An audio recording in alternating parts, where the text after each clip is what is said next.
بنور الأمل وروح التحدي، بإرادة واعية وإيمان راسخ، نمشي طريق الألف ميل ونطوي دروب المستحيل في نادي الأمل.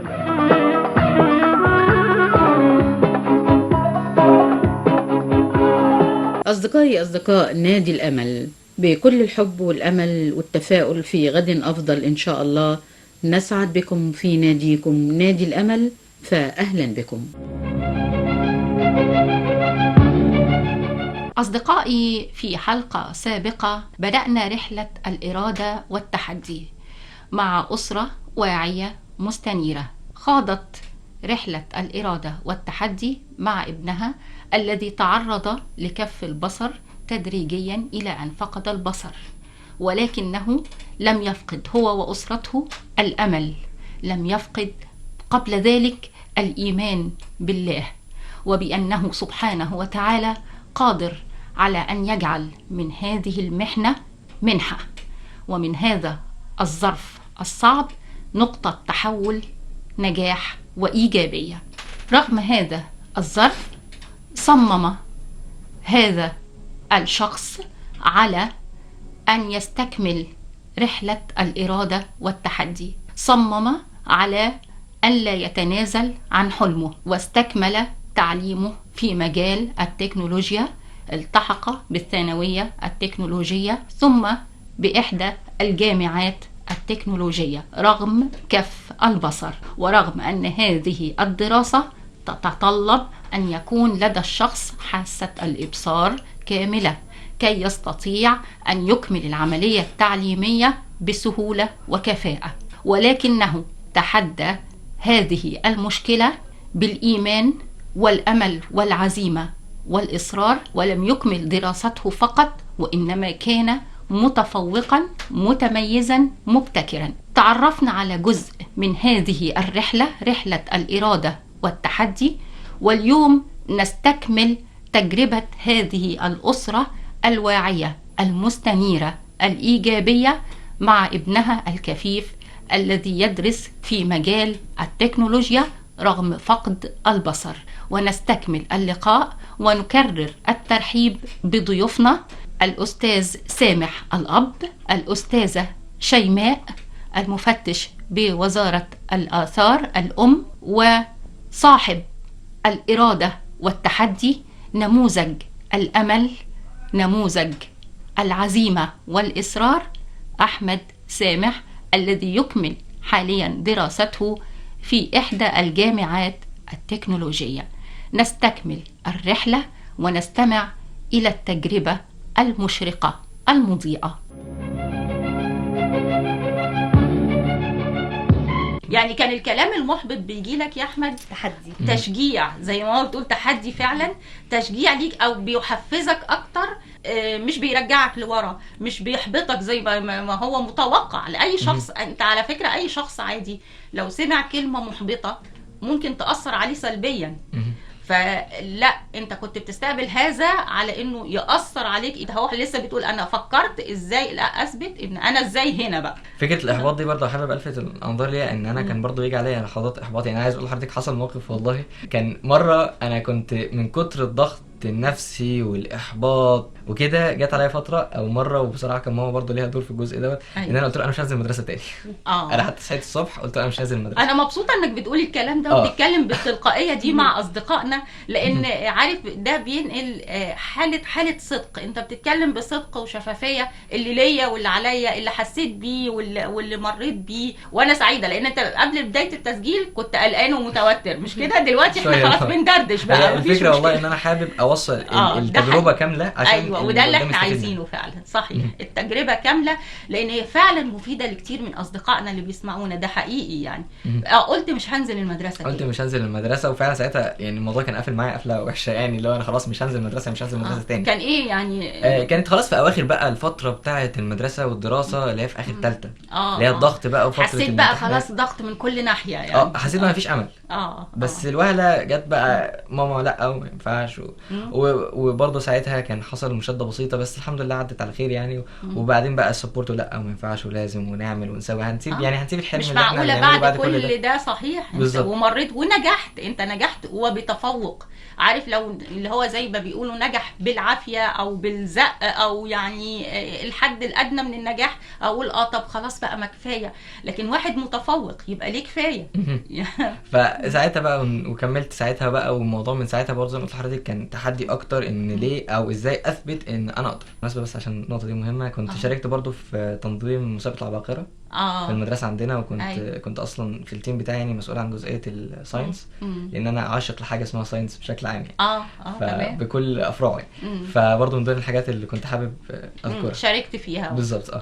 بعدها بقى انا خدت الموضوع زي ما قلت لحضرتك هوصل لفين، وجت بقى هنا الضغط كله في فترة المذاكرة والامتحانات، وخلاص انا فاضل على امتحاناتي كام اسبوع. بضغط نفسي وبس برضو عشان احقاقا للحق ماما ربنا يديها الصحة وبابا ربنا يديله الصحة، كانوا الفترة دي معايا في كل حاجة. كنا ممكن نقعد بال7 وال8 ساعات انا قاعد فوق الكتاب حرفيا بحفظ قوانين او بذاكر، انا مش شايف، فبالتالي جزء من الاجزاء اللي بتثبت المعلومة في الدماغ مش موجودة. كنت بتذاكر ازاي بقى يا احمد؟ كانت عن طريق القارئ يعني ماما مثلا، ولا القارئات ماما هي كانت القارئ هي القارئ الالكتروني القارئ البشري. انا ساعتها ما كنتش لسه تعمقت او دخلت قوي في مجال القارئ وكده، او ان انا اتعامل معاه ازاي وكده. الموضوع ده بدأ يظهر قوي في الاجازة بتاعت سنة ثالثة. الفترة بتاعت الدراسة دي كانت ماما صراحة كانت دايما طول الوقت تخيل كل الكتب والمناهج دي هي اللي تقعد تقراها وكانت يعني كنا معاناة بقى والله حضرتك يعني كنا دايما بنحاول. وبرضه هي ماما صراحة ربنا يديها الصحة كانت دايما بتحاول تبقى دقيقة جدا في كل معلومة تقولها لي عشان ما يحصلش اي دروبس. فانا دايما بقى كنت بحاول اركز في ده، واحاول بقى دايما كنت بذاكر بالسمع اكتر ما بذاكر بالكتابه او الرؤيه او كده. مع اني على فكره من ضمن الناس انا بحب الكتابه جدا، وكنت زمان بكتب خط عربي اصلا.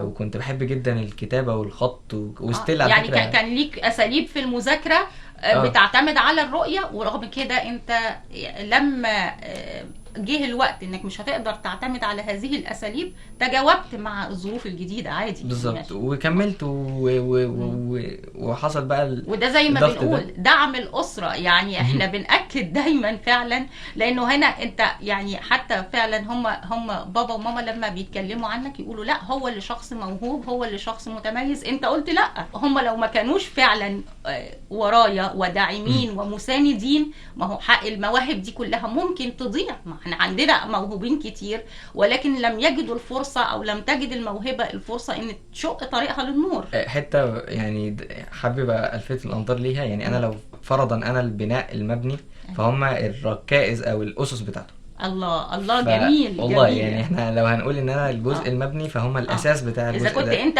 فهم الاساس لو ما فيش يقوم عليه هذا البناء بالظبط يعني. لو ما فيش اساس اكيد ما فيش بناء. فبالتالي يعني لعل يعني ممكن ما كنتش انا كنت موجود اصلا او اوصل للي انا فيه دلوقتي دوت، طبعا بتوفيق ربنا سبحانه وتعالى ثم بدعمهم ليا ثم بدعم ناس كتير جدا موجودين في الصوره. ربنا يا رب يحفظهم لي جميعا ويكرمهم ويوفقهم في حياتهم. زي ما يمكن في ناس جزء منهم كبير كان جزء ان انا احس بامل، اللي هو في امل ليه ما نكملش. ففتره بقى الامتحانات تسمحي لي يعني اوجه شكر لهذا الشخص. لا طبعا اخويا وحبيبي والله حسن دوت كان مرافق بتاعي في الامتحانات بتاعت سنه ثالثه. يعني اقول لحضرتك ايه، كان معايا في كل حاجه في فتره المذاكره كمان. كان احيانا لما كانت ماما ربنا يديها الصحه، لان السنه اللي فاتت احنا كان عندنا شهادات يعني. انا كنت اختي ثالثه اعدادي واخويا الصغير كان سنه رابعه وانت نفس الحكايه كان برايمري 2 فاحنا كنا لسه يعني الموضوع كان ضغط كبير جدا علينا كلنا. لا مناضله مقاتله فايتر يا استاذه شيماء والله يعني. والله انا بستمد قوتي منهم ومن باباهم بصراحه ما هو انت لما من والدي ووالدتي وحمايه وحماتي هم بصراحه برضو ليهم دور كبير قوي في حياتنا وفي الدعم النفسي. ما هو ده اللي بنقوله العيله الممتده فعلا لما يعني بتكون كمان يعني نفسها ايجابيه ومتجاوبه. على فكره انا وبابا ولاد خاله اصلا فطبعا هي خالتي وخالته فاحنا اصلا يعني الاسس بتاعتنا طالعين باساس واحد يعني بالزبط. فهو ده اللي مخلينا نقدر نقف لسه ونكمل مع احمد ومع اخواته يعني. ما ده حقيقي فعلا. هي فعلا وجود العيله الممتده وان هي تكون متفاعله ومتجاوبه بهذه الطريقه، فهي ده الثمره اللي احنا شايفينها النهارده. تفاهم واحترام وتقدير، وكل منكم يقدر الآخر ويقدر مجهوده ويحترمه، وبالتالي الكل ينجح. يعني أحمد بينجح في مشواره وانتوا بتنجحوا بنجاح ولادكم كلهم. أكيد يعني أكيد. وفي فتره هو برضه من ضمن اصدقائي الكفاح، انا مش عايز انسى حد والله، بس هو بصي انا عايزه اقول لك فعلا احنا كلنا في حياتنا نجحنا بوجود ناس، حتى مش بالضروره كلهم من داخل الاسره او مش قرايبنا، بالعكس لان ممكن تقابل فعلا ناس يكونوا ليك داعمين ومقتنعين بيك وبيحيطوك بالحب والاحترام وان عندهم رغبه حقيقيه ان هم يقدموا لك المساعده يعني. ففعلا دي حقيقه. يعني حضرتك ما بتذكر نماذج او زي المرافق اللي اتكلمت عنه، بنستحضر في ذاكرتنا هذه النماذج ايضا، يعني شفناها في حياتنا، ده حقيقي، ولذلك احنا قدرنا نكمل بوجود هؤلاء الناس. فالفتره دي بقى كان دايما بحاول بقى ان انا خلاص بقى اقفل الترم بتاعي، لان خلاص الامتحانات على الابواب والى اخره، والضغط طبعا والتوتر النفسي والتوتر الذهني وكل المشاكل دي، لحد ما الحمد لله دخلت الامتحانات. وانا ساعتها كنت حاطط لنفسي تارجت، هو كان تحدي صراحه ما بيني وما بين ماما، ان انا كنت اجيب 98%. 98 جبت كام؟ 98.2 بالظبط. ما زودتش ليه شويه؟ ما 2 من 10. ايوه. فانا ساعتها كان حتى الموضوع تحدي، حتى انا فاكر الموقف، كنا واقفين انا وماما في المطبخ بنتكلم، فهي بتقول لي، فبقول لها يعني ايه اجيب 98، فقالت لي طب لو جبت 98 هديك مكافاه كبيره يعني كده. فانا قلت طب هجيب ال 98 واخد المكافاه. ايوه بالظبط. فجبت ال 98 وخدت المكافاه الكبيره. هو كان التحدي على العربيه لا يستاهل 98 ده. ماشي. فحتى ساعتها بقى الفتره بتاعت الامتحانات الحمد لله تجاوزت الامتحانات. انا كنت دقيق جدا وحريص جدا. يعني انت كده كنت من الاوائل؟ انا سابع على القسم بتاعي في المدرسه، لان احنا كان المدرسه مقسمه اوائل اقسام يعني. تمام. فانا كنت السابع. يعني تعتبر من ال10 الاوائل بالظبط، في وسط عقليات علميه متميزه. احنا عايزين نقول انت مدرستك مدرسه من المتفوقين، انت فهنا بتكون اول على اوائل يعني. مش تفتكري بقى يا استاذه دينا يسكت؟ لا طبعا اكيد. خش بقى على المعادله. ايوه ايه موضوع المعادله بقى؟ يعني يمكن يكون من اكبر التحديات في حياتي. الحمد لله على كل حال، مريت بيها بتجارب وتعلمت منها حاجات كتير، وياما وقعت وقمت فيها وحاجات زي كده. ان هي المعادله دي كان المفروض ان انا هذاكر منهج ثانويه عامه في 3 شهور، ليه؟ عشان انا كان حلمي وهدفي الاول والاخير كان هندسه. وبعد كده عملت شيفت صغنن، قلت هخش حاسبات. مواد هندسه عشان المواد النظريه فيها جزء نظري يعني معتمد على بصر كبير. فقلت خلاص انا خليني في حاسبات ولسه في نفس المجال اللي انا فيه بالظبط. فعملت معادله حاسبات. والفتره دي بقى كانت فتره معاناه ومأساة كبيره قوي. طبعا عايزه اقول لحضرتك احنا اتفاجئنا ان المدرسه بتاعته مش هتأهله مباشره لكليه حاسبات. بعد ما لما دخلنا من سنه اولى طبعا هم كانوا واخدين زي ما حضرتك قلتي اوائل الاعداديه. فكان المتوقع ان هم طبيعي جدا يخشوا كليه هندسه. الولاد دي اصلا هم داخلين التخصص ده عشان بالعكس هم المطلوب ان هم يدخلوا. ايوه. فجينا في سنه ثالثه اتفاجئنا بالظبط، اتفاجئنا بان هو لازم يعمل معادله. حتى دي كانت برضو من ضمن الصدمات اللي احنا ما بقيناش عارفين نستوعب ليه كده. وهو طبعا كان يعني مش قادره اقول لحضرتك نفسيته في الفتره دي يعني كان صعبان عليه جدا جدا. ليه؟ يعني بعد الدوله عملت حاجه جميله واختارت، يعني عايزه اقول لحضرتك والله بجد المدارس التكنولوجيه دي فيها شباب جميله جميله جميله، وبالذات الدفعات الاولانيه اللي زي احمد اللي هم دخلوا بدعم من الدوله. وكان استكمالا للمسيره كان لازم يخشوا الجامعات الحكوميه بتقديرهم وبمجموعهم بالظبط. بس هم جينا احنا بالعكس هو اكثر اولويه زي ما اتفاجئنا ان هم هيبقوا تابعين للدبلومات الفنيه. فطبعا ده كان بالنسبه لنا صدمه كبيره جدا. ان هم يقارنوا مع احترامي الكامل والشديد لكل اولادنا اللي في الدبلومات الفنيه يعني مع احترامي الكامل والشديد، بس هنا ده في تخصص. هم داخلين تخصص تكنولوجيا عشان يخشوا كليات خاصه بالتكنولوجيا وبمجاميع عاليه جدا. هو داخل اصلا المدرسه المجموع عالي جدا في من اوائل الاعداديه. يعني هو ما فيش مشكله انه كان يدخل ثانوي عام، ولكن هو اختار المسار ده من بدايته زي ما هو حتى احمد قال بدل مدرس 5 سنين ادرس 7 سنين يعني باخد خبره اكتر بالظبط. يعني هو حسبها كده يعني. واحمد متربي في مدارس لغات، يعني هو في مدارس لغات لحد ثالثه اعدادي، فكان ممكن وكان يكمل ممكن بكل بالطريقة بساطه التقليدي، المسار التقليدي العادي. تقليدي في مدرسته. هو تحول لمدرسه حكوميه تابعه للدوله وتخصصات وتوجهات الدوله الحديثه في ان الدوله المبتكرين كمان والمبدعين. عصر الرقمنه والتحول الرقمي والتكنولوجي، فهو حب يجاري ده، وده شيء جميل من شبابنا اكيد يعني أكيد. لازم نشجعهم. معلش ازاي بقى ازاي كدوله بتتحول للرقمنه والكلام ده وما بتدروش بقى الحق ان هو يدخل بعد كده يكمل في نفس الكارير في كليات هندسه او في كليات حاسبات؟ بالظبط، دي الحاجات اللي هي بتبقى متناقضات. احنا ما بنبقاش فاهمين ليه، بس هي متناقضات المفروض ان هي يتم يعني الانتباه اليها وتجاوزها يعني. او لازم فعلا في الدوله حين ان فعلا الدوله عملت مجهود كبير جدا جدا في موضوع المدارس التكنولوجيه، وخصوصا ان دي بتتطلب تكليفات عاليه، دي فلوس يعني مش وفعلا يعني شباب متميزين اخلاقيا وعلميا ودينيا، يعني على كل الاصعده اللي لازم فعلا الدولة تستفيد من الشباب دي. تمام يعني. طيب احمد بقى يكملني، عملت ايه بقى في موضوع المعادله ولا فتره المعادله بقى دي كانت زي ما قلت لحضرتك مهم، اللي كان المفروض اذاكر مواد ثانويه عامه بتاعه علم رياضه. ايوه. في فتره يعني لا تتجاوز الشهرين ونص 3 شهور، اللي هم ولادنا بيذاكروها مثلا في 9-10 شهور، ممكن 12 شهر يعني. في ناس بتبدا من السنه للسنه يعني من شهر 8 لشهر 8 او 7. مبصرين بالظبط يعني مجهود اقل كمان يعني. انا بفتح الكتاب بقرا ما عنديش مشكله. فالفتره دي بقى كانت برضو مرهقه جدا. كنت دايما يعني انا عايز اقول لحضرتك انا مثلا كنت ممكن اقعد في اليوم يجي 8-9 ساعات على الكتاب، طبعا في ضغط رهيب. وعايز الفت نظر لنقطه مهمه، انا بحب كده. ما هو لولا انت بتحب كده انت مش هتتحمل ده. يعني هتجيب منين طاقه احتماليه الا اذا كانت هي دي رغبتك فعلا. انا بحب المواد العلميه جدا. يعني انا بحب الماث جدا فوق ما حضرتك تصوري، وبحب الفيزيكس بطريقه رهيبه.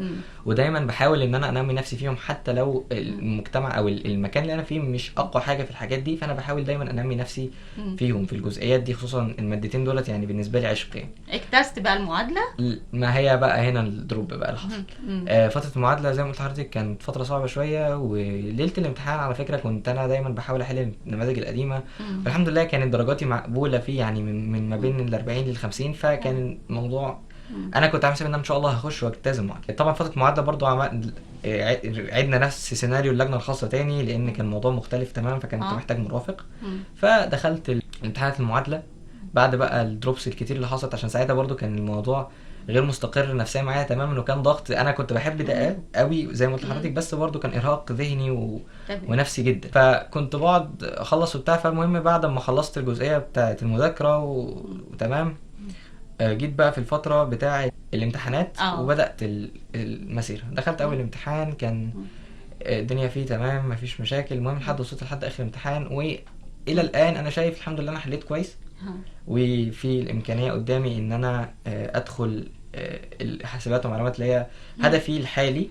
فقلت خلاص مفيش مشاكل وان شاء الله خير، وكنت متفائل خير، ودايما كنت متفائل ان انا هدخل الجامعه، وما كانش عندي خوف، خصوصا ان انا عارف ان انا عملت اللي عليا بقدر الامكان. فربنا سبحانه وتعالى اكيد مش هيضيع تعب حد، وده وانا واثق منه. بعدها حصل بقى بعدها بحوالي شهرين كده او شهر، اظن حوالي شهر، اعلن بقى عن درجات المعادله. وهنا بقى كانت الصدمه ان انا طلعت يعني ما عدتش ولا ماث 1 ولا ماث 2، ما عدتهمش يعني اصلا. فالموضوع ده كان بالنسبه لي اللي هو ازاي يعني. هنا بقى السؤال الذي يطرح نفسه لحد دلوقتي يعني ازاي.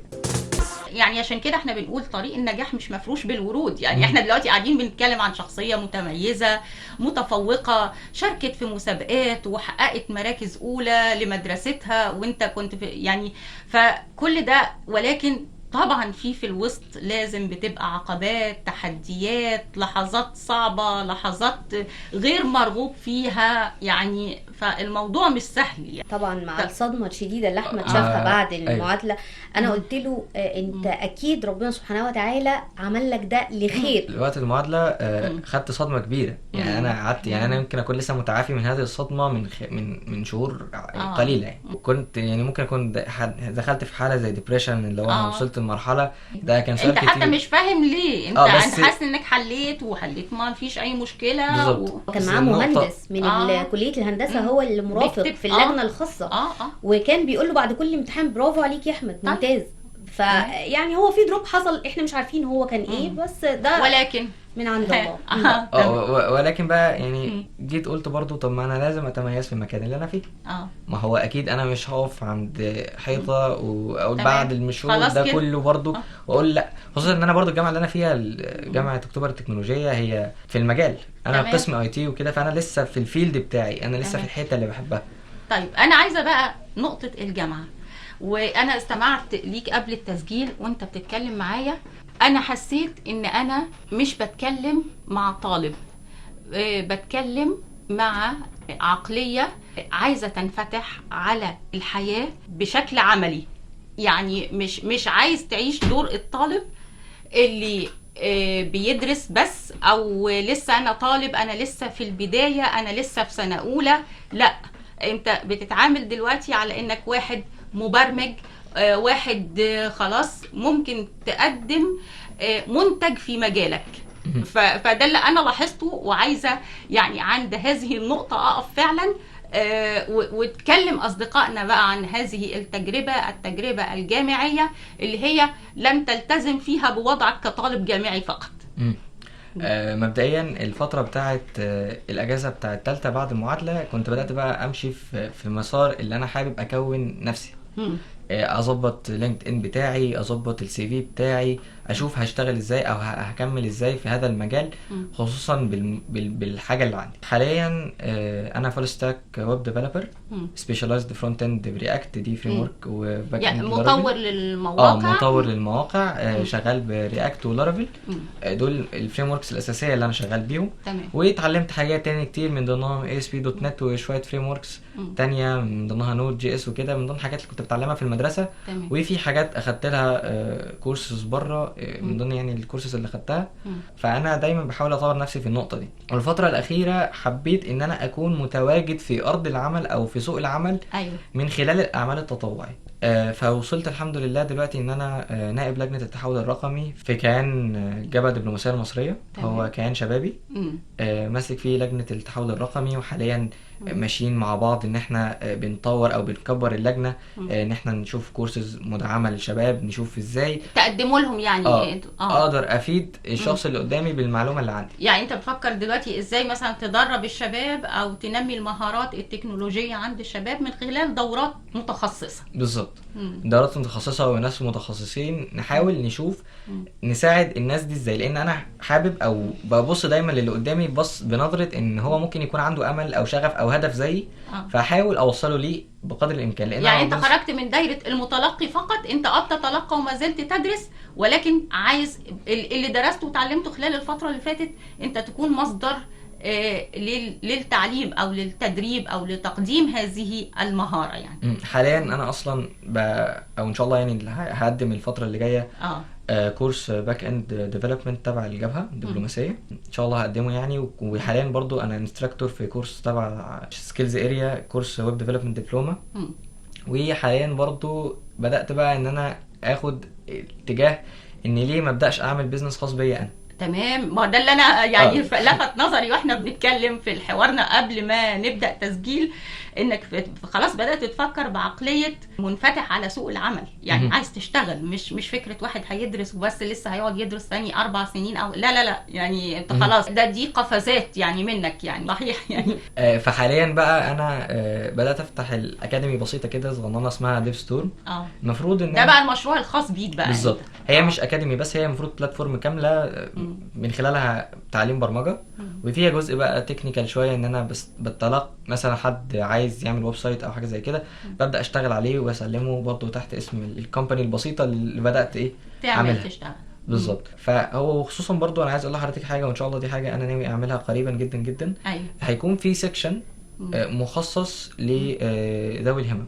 يعني انت زي ما قلت شعارك انه التكنولوجيا ليست حكرا على المبصرين، وبالتالي طبعا كان هيبقى سؤالي لحضرتك، اللي بتفكر تقدمه لذوي الهمم او ممن يمرون بنفس الظروف اللي انت مريت بيها. انا حابب اتكلم عن الهمه اللي عندي، ان يعني الهمه البصريه شويه، لان انا الحمد لله مريت بدوت، فانا فاهم اللي قدامي هيمر بيه ازاي. وبشكل عام برضو انا حاليا بذاكر او بعمل ابحاث ان هو اشوف برضو كل حد اقدر افيده ازاي، واقدر افيده في الحته اللي اقدر افيده فيها او اساعده فيها. تمام. حاليا بالنسبه للجزئيه بتاعت انا هقدر افيد اللي قدامي ازاي، او ايه الحاجه اللي انا اقدر افيد بيها، ان انا الفتره من حياتي كنت بكتب سكريبتس لحاجات تساعدني انا في مذاكرتي، فبالتالي انا التولز دي اوريدي موجوده عندي. زائد ان زي ما حضرتك كنا بنتكلم من شويه ان الاكسسبيليتي بشكل عام تطورت بشكل رهيب بالظبط، وبقى ان كل حاجه ممكن تتعمل على الكمبيوتر من خلال الريدرز او كده. فدي حاجه بالعكس تطمئن اللي قدام. فانا حاليا شغال على كذا حاجه، شغال مبدئيا ان انا اشوف ايه المشاكل اللي بتواجهني انا كاحمد واعمل لها تولز تحلها. من ضمن المشاكل اللي كانت بتواجهني الفتره الاخيره مشكله التيرمينال. التيرمينال ده بيكون شاشه سودا كده مكتوب عليها شويه اوامر عشان بنرن من خلالها الكود. فالكود دوت بعض الاوقات كان بيديني ايرور كبير جدا، مثلا ممكن يتعدى ال 200 300 سطر. فانا كواحد كفيف اشوف ده ازاي او هتعامل مع ده ازاي؟ هسمع بالريدر، الريدر هيقعد يقرا لي 300 مش ممكن طبعا سطر. مش هفهم حاجه. فعملت تيرمينال بسيط بيقسم بيعمل كابشن، او يعني بيعمل كابتشر للحته بتاعه الايرورز، يحطها في ليست لوحده. الجزئيه بتاعه الورنينجز يحطها في ليست لوحده، واقدر بقى انا كشخص كفيف ترجع انافيجيت ما بين الحاجات، انافيجيت ما بين الحاجات دي وما بين السطور وكده. فالجزئيه دي ده اللي انت يعني انت بتحاول تشوف ايه المشاكل او التحديات اللي واجهتك في تعاملك مع التكنولوجيا وتذللها، بحيث انه من يمر بنفس الظروف لا تواجهه نفس التحديات او نفس المشكلات يعني. بالظبط. وبحاول برضو ان انا اقدم كورس او اعمل زي كورس بسيط. بدايه ابدا مع الناس اللي هي حابه تخش المجال. ايوه. وابدا اقول له انا مشيت ازاي، امشي زي ما انا مشيت بالظبط. ودي نقطه مهمه جدا، تجربتك مهم ان تعمم. لانه هتلاقي كتير من ذوي الاعاقه البصريه لديهم نفس هذه الموهبه والطموحات التكنولوجيه، وبالتالي محتاجين من يرشدهم، محتاجين لمرشد او دليل يعرفهم ازاي ان هم يتعاملوا مع هذه التجربه في ظل الامكانيات المتاحه. حتى البلاتفورم اللي قلت لحضرتك عليها اللي كنت شغال عليها هي كلها اكسسبل تماما. حتى الكومبايلرز والاماكن اللي الناس بتكتب فيها اكواد وكده كلها اكسسبل مع السكرين ريدرز. بيقدر ان هو يتعامل معاها ويتعامل بشكل عادي خالص اكنه قاعد على اديتور من غير اي مشاكل، ويقدر يكمبايل الشغل كمان ببساطه من خلال الويب سايت. فهو ده برضو من ضمن الاهداف اللي بنركز عليها. وبسيط حاجات برضو اشتغلت عليها الفتره الاخيره. يعني انا مثلا كنت من فتره شغال على برنامج للمترو. هو مترو اكسسبل جايد، كان عباره عن ان هو بيساعد الشخص ذوي الهمم البصريه ان هو يتحرك جوه المترو. المحطه اللي هو فيها، المحطه اللي رايحها. حتى كان في مشكله من ضمن المشاكل اللي واجهتني الشبكات. ان كانت تحت المترو في الخطوط الاولى خصوصا الضعيفه. الخط الثاني مثلا الشبكه فيه شبه مش موجوده. فكنت مركز ان انا ازاي اقدر احل المشكله دي. فحلتها من خلال مثلا ان انا عملت بوتن بسيط وبرضه اكسسبل، بحيث ان الشخص ده يقدر يتعامل معاه عادي، ان هو يشوف كل ما يقف، كل ما المترو يقف يدوس عليه مثلا نيكست، فيقول المحطه الجايه ايه والمحطه الحاليه ايه. فدي برضه من ضمن الحاجات اللي انا بحاول اوصلها او اعملها بحيث ان انا اكون مفيد. تمام. لان انا دايما عارف يعني ربنا سبحانه وتعالى مديني بعضا من العلم القليل اللي انا دايما بحاول انميه وافيد بيه وانفع بيه غيري. تمام. واحنا قلنا انه فعلا انت دخلت هذا المجال ليس مستخدم او مستفيد فقط، وانما انت هتتحط في دايره المبتكرين المبدعين المنتجين. في نقطة مهمة برضو عايزة أقولها لأي شاب من ضعاف البصر. دي برضو حاجة من الحاجات اللي واجهت أحمد، وكانت عاملاله برضو ألم نفسي شوية، إن هو لما كان بيجي يخرج ما بيعرفش يخرج لوحده، فلازم يبقى معاه صديق أو معاه دليل أو أخت أو كده. بعدين حاولنا نقتنع بالعصا البيضاء. أيوة. وان احنا ما نبقاش محرجين ان احنا نمسك العصا البيضاء. بالظبط. في الاول كان رافض وما كانش حابب الفكره، وكان محرج ان هو يبرز المشكله اللي عنده. وبعد كده بالتدريج واحده واحده بدانا نروح فعلا مؤسسه وياخد العصا البيضاء ويتعلم ازاي يمشي بيها في الشارع. وبعد كده انطلق انطلق. تمام. يعني ما بقتش عارفه اقعده بقى في البيت خلاص. وما بقاش مستني حد. تمام وده اللي صحيح. خلى دي جانب مهم جدا اللي حضرتك بتتكلمي فيه ده. ما هي دي برضو لاولادنا برضو المستمعين اللي عندهم مشكله بصريه لازم تواجه المجتمع بالظبط. وتواجه ان انت تقدر تتحرك لوحدك ولا وتبقى واثق تخجل في من نفسك شيء ولا يعني. تخجل.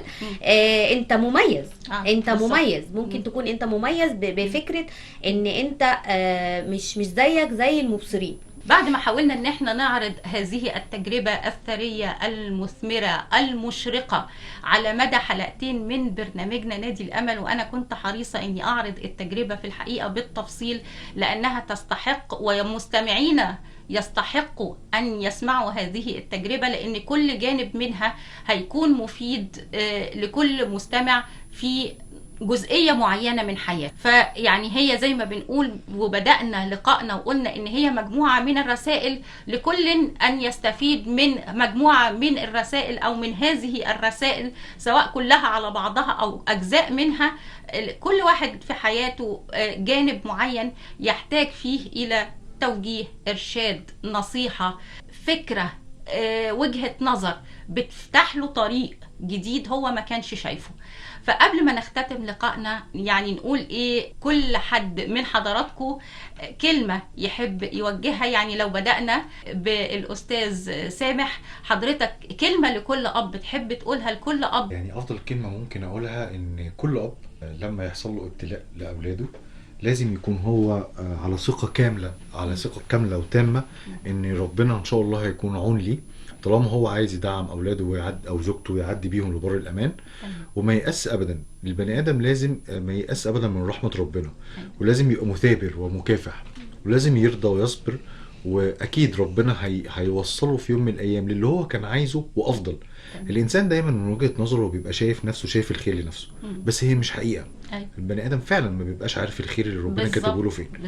فلو الانسان رضي، بس طبعا مش معنى ان هو يرضى ان هو ما يحاولش ويكافح ويبذل مجهود كبير قوي ان هو يوصل لحلمه، او بالذات لو الحلم ده حلم ابنه او بنته. لان الاب ما بيحبش يعني اي حد ممكن يبقى احسن منه قد ما بيحب اولاده يكون احسن منه. فهو لازم يبقى واقف في ظهرهم ولازم يدعمهم وما ييأس لحظه ويحاول يحقق لهم حلمهم. يمكن احمد من ضمن الحاجات اللي هو ذكرها اللجان اللي كانت بتتعمل اللجان الخاصه يعني احنا وصلنا لمرحله ان انا بقيت احاول اعمل له لجان خاصه في المعادله. لدرجه ان الناس كانت شبه بتتهمني بالجنون. يا فندم ما فيش حاجه اسمها اصلا، هي حتى ما كانش اسمها معادله، اسمها مسابقه. ازاي تعرف تعمل له حاجه زي كده في دي حاجه اصلا ما اتعملتش قبل كده. ما هو دايما النجاح بيكون طريقه غير تقليدي، او افكر بطريقه خارج الصندوق زي ما بنقول. انا كنت بره الصندوق بكتير قوي فعلا يعني. بس سبحان الله العظيم ربنا كان برضو بيسخر لي من عباده الصالحين اللي بيقف جنبي وبيدعمني، وقدرنا نعمل دوت بغض النظر عن ان احنا في حاجات معينه نجحنا ان احنا نعملها، وفي حاجات ربنا ما كرمناش بيها بالنجاح، ولكن في الاخر احنا حاولنا، والانسان يكفيه شرف التجربه. لان حتى لو انت حاولتي وفشلتي ربنا هيبقى شايل لك، ربنا هيبقى شايل لك حاجه ثانيه تنجح فيها افضل. صحيح. وعشان كده هحاول اختتم بطلب ان احمد زي ما حضرتك قلتي في سابق كلامك ما دخلش الفكره دي او الموضوع دوت او القصه دي مش بنحكيها بس كده لمجرد ان احنا نحكي قصه حياتنا، لا احنا عايزين نطلع منها بمعلومه وهدف. احمد في التجربه دي ما كانش انسان عادي، بل بالعكس هو كان عايز زي ما حضرتك بتقولي يبقى مبتكر. صحيح. علشان كده انا بناشد اي حد وبناشد الدوله ان لما يكون في اشخاص زي كده تقدر ان هي تبتكر، وبالذات ان الدوله الفتره الاخيره والرئاسه والسيد الرئيس وبيحاولوا الفتره دي يهتموا قوي بذوي الهمم. فما تحاولوش تخلوا ذوي الهمم مجرد ناس احنا بنساعدهم ان هم يعيشوا بس. لا احنا عايزين نساعدهم ان هم يبتكروا يكونوا متميزين اكتر. صحيح. فبصوا للناس دي لان هم فعلا متميزين. هم لما يوصلوا لمراحل نجاح وهم عندهم قصور في حاجه معينه ما لهمش ذنب فيها، فلا هم فعلا متميزين. فانتوا لو استثمرتوا فيهم يبقى جديرين ان هم ياخدوا الفرصه. بالظبط. لو استثمرتوا في الناس دي لا هتوصلوا بيهم بحاجه كويسه جدا، وهتدوهم هم دعم نفسي، واهم من ان انتوا هتدوهم دعم نفسي هتخلوا الناس ذوي الهمم القريبه منهم او اللي شبههم هي كمان يبقى عندها ثقه في الله وفيكم ان انتوا تقدروا تقفوا جنبهم، وتقدروا فعلا ما تخلوهمش مجرد ناس عاديين بيعدوا ايامهم لمجرد ان هم يعيشوا بس عشان يعدوا المأساة اللي هم فيها. لا ده بالعكس، ده هم ممكن يتحدوا وينجحوا ويبقوا افضل من ناس كمان ما عندهمش المميزات اللي عندهم ويوصلوا بيها لنجاح كبير قوي. فاحنا فعلا بنناشد اي حد يقدر يدعم الناس دي، مش يخليهم يعيشوا بس، لا، أيوة. ان هم يخليهم مبتكرين، ان هو يساعدهم. انا مثلا من ضمن الناس لما بتكلم مع احمد بحاول اساعده في حاجات كتير جدا، بس في حاجات هي مش مجالي، بالظبط. انا ما ببقاش فاهم هو بيقول ايه. أيوة. بحاول افهمه، بس هو لما تخش معاه سبيسيفيك في الحاجات الخاصه بيه هو ده تخصص بقى. بالظبط. هو محتاج حد متخصص أيوة. وفاهم، علشان لو هو يقدر يساعده في التخصص بتاعه، فهمه هو. وباللي حضرتك بتقوله ده، بدل ما هيبقى عندنا مبدع او 2 أو 3 او مبتكر او لا، هيبقى عندنا جيل من المبتكرين بالظبط. والمجتمع هو اللي هيستفيد، هو مش الشخص نفسه اللي بيستفيد فقط خالص. بالعكس، ده المجتمع يمكن اكثر استفادة طبعا بوجود هو هؤلاء. الموضوع كله موضوع مجتمعي بحت، فاحنا عايزين نحط زي ما بيقولوا هيدلاين تحت الحته دي. أيوة. ارجوكم لما يكون في ناس سبيسيفيك عندهم مهارات معينه عشان هم ذوي همم، حاولوا تهتموا بيهم وتحاولوا تخشوا معاهم، ان انتوا تخلوهم مش يعيشوا بس. انا باكد على الكلمه دي. ايوه تمام. مش عايزينهم يعيشوا عادي، لا بالعكس، احنا عايزين نساعدهم ان هم يبقوا مبتكرين، طالما هم عندهم الشرار ان هم يبقوا مبتكرين. فيا ريت الدوله ان شاء الله هي اصلا مهتمه بالموضوع دوت، عايزين بس نطوره شويه في حته ان احنا نضيف ان هم يساعدوهم في الابتكار اكتر بس. وكلمه لكل اب، ما يهمكش اي حاجه في الدنيا هتحصل معاك طالما انت عندك صبر وايمان بالله هتعديها. ودايما لما يكون الاسره كلها متكاتفه مع بعضها بتبقى الايد قويه شويه. صحيح بالزبط. طبعا. فلعله خير ان شاء الله. وسعيد بالتأكيد جدا يعني جدا لك كل الحق. هي رسالتك هي رسالة فعلا كل أسرة يعني للمجتمع، انه ادوا فرصة لأولادنا لان هم يستحقوا هذه الفرصة، واللي هيستفيد عندما يأخذ أبنائنا هذه الفرصة هو المجتمع كله وليس هم وحدهم فقط. طيب أستاذة شيماء مقاتلة برضو، مش هنقول التانية، انتوا كلكم أبطال زي ما قلت، يعني تقولي ايه في نهاية لقائنا؟ تحبي تقولي ايه؟ انا عايزة اوجه كلمتي لكل ام عندها بطل داعم لنفسيتها. لازم تاخدي الموضوع من منظور ان ربنا سبحانه وتعالى ابتلى ابنك واخد منه نعمة معينة، بس اكيد فتح له ابواب كتير قصاد النعمة اللي ما بقتش موجودة عنده. واختارك انت كأم كمان انك تكوني فعلا شيء مميز، شيء فوق العادة.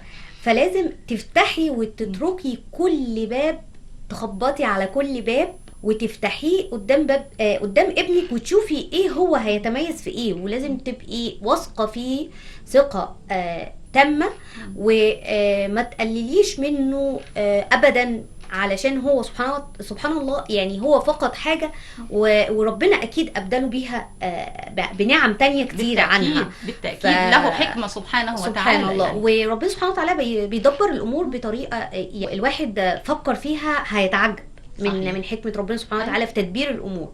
فلو كل أم وأب وثقوا في ابنهم وقبلوا معاه التحدي، حاولوا ياخدوه هو القوة بتاعتهم في الحياة، أكيد هيوصل. أكيد هيوصل. أكيد. اللي فعلا واضح من بداية حوارنا على مدى حلقتين، حوار ينبض بالأمل والإرادة والتفاؤل والصدق منكم، الصدق اقتناعكم وإيمانكم بموهبة ابنكم، وصدقكم وحرصكم على انه يأخذ فرصته ويستطيع ان يعبر عن ما حاباه الله به من قدرات وامكانيات متميزة. هو ده الحصاد وهي دي النتيجة، ولسه يعني لسه الطريق طويل زي ما بنقول يا احمد، مش كده؟ نجم بقى هذه الجلسة اللي كلها جلسة الإرادة والأمل والإصرار. تقول لنا ايه بقى في نهاية توقيعك على هذا اللقاء؟ تقول ايه؟ أنا مبدئيا حابب أشكر حضرتك شكرا جزيلا على هذه الفرصة، وحابب أوجه رسالة لكل أصدقائي وإخواتي أيا ما كان، إذا كنت من ذوي الهمم أو شخص مكافح أو أيا كان شخص مكان له هدف وحلم في الحياة. بالظبط. اسعى وربنا سبحانه وتعالى هيكرمك، يعني هتلاقي ان الابواب بتتفتح لك من كل مكان. يعني انت مش متخيل هتلاقي ايه قدامك. ووارد جدا وارد تلاقي احباط او ناس محبطين، بس زي ما هتلاقي الوحش هتلاقي الحلو، وهتلاقي اللي يقف جنبك ويساندك ويكون معاك سند وظهر ويقول لك كمل، انا في ظهرك وانا معاك. فكنت حابب اوجه رسالة: لا تيأس، لا يأس مع الحياة ولا حياة مع اليأس. كمل زي ما انت قدامك، شوف هدفك، بص على هدفك، شوف اتوجه ليه وامشي واجري، واللي يجي قدامك وارد تقع، بس الوقعه او الضربه، يعني دايما مثال شعبي ممكن يكون بيتقال: الضربه اللي ما تموتكش تقويك. صحيح. فكمل زي ما انت في طريقك، وبتوفيق من ربنا سبحانه وتعالى وبإيمان وبرضا هتلاقي نفسك في مكان انت ما كنتش متصور او كنت بتحلم يوما ما، وده عن تجربة شخصية. ايوه انك تكون مكان الشخص اللي بيتكلم او فعايزك تحط قدامك هدف، حدد هدفك، حدد انت مجالك ايه ورايح فين، وانطلق، وربنا سبحانه وتعالى اكيد هيكرمك. اكيد، واكيد هتنتقي ونسجل في يوم من الايام عن، مش هقول ابتكار واحد، مجموعة من الابتكارات اللي انت وصلت لها. لان اذا كان انت لسه في مرحلة الدراسة وطالب وتفكر بهذه الطريقة وتبتكر وتحاول تلاقي حلول للمشكلات اللي واجهتك، حلول من نفس المجال، حلول الكترونية، تكنولوجية، لكل التحديات اللي واجهتك، طبيعي انك لما تمر بيك الحياة وتزداد الخبرة ويزداد العلم بالتأكيد هتكون النتيجة مبهرة يعني. واحمد كمان في دخله فنان، هو صوته جميل وكان بيعزف بيانو وجيتار في فتره، بس هو توجه بصوته دلوقتي للانشاد الديني، متعدد المواهب يعني. تمام. احمد بيحب ينشد. تحب نختتم لقائنا بحاجه؟ يعني دي مفاجاه. أيوة. انا هو شخصيا اتفاجئ. اختتم بآية قرآنية بسيطة. طيب. عشان يعني هي رسالة برضو ان ربنا سبحانه وتعالى مدينا الدنيا دي عشان نسعى فيها، ونسعى ان احنا ربنا سبحانه وتعالى يرزقنا جميعا الجنة يا رب ان شاء الله. امين. فهي ممكن تكون آية قرآنية كده هقولها. يا قوم إنما هذه الحياة الدنيا متاع، إنما هذه الحياة الدنيا متاع وإن الآخرة هي دار القرار. صدق الله العظيم. يعني طبعا خير ختام في الحقيقة. انت قلت انك فعلا حفظت القرآن، لم تختمه ولكن في طريقك الى ختام القرآن الكريم. ربنا يوفقك في كل خطواتك يا احمد بإذن الله، ويوفق معك اسرتك كلها، كلكم يعني منظومة من او هنقول ايه، سيمفونية من النجاح والتميز والعبقرية في العلاقة المتوازنة الجميلة المتفاهمة القائمة على فعلا التفاهم والمودة واقتناع كل منكم بإمكانيات الآخر واحترام كل منكم وتقديره للآخر ودوره ومسؤوليته. كل واحد عارف بيعمل ايه، حدوده فين، والتاني هيكمل بعديه ايه. يعني منتهى التناغم والانسجام والتميز في الحقيقة. يعني لكم كل التحية والتقدير من كل من يستمع إلينا. بالتأكيد لديه هذا الشعور بالامتنان والتقدير لحضراتكم.